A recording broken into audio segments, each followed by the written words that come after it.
Несмотря на пасмурную погоду, на стадионе «Спартак» состоялся матч между Аланией и любительским клубом «Автодор». Игру приурочили к 75-летию Комитета дорожного хозяйства. Матч получился боевым и по-настоящему зрелищным.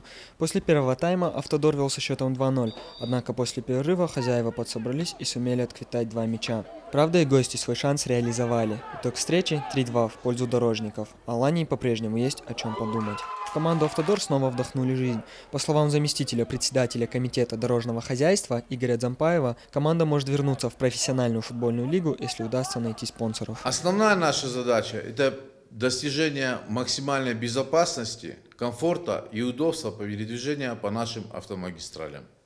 Хотелось бы особо отметить тех, кто сегодня пришел, порадовался вместе с нами этому празднику, несмотря на погодные условия, поучаствовал в этом грандиозном мероприятии.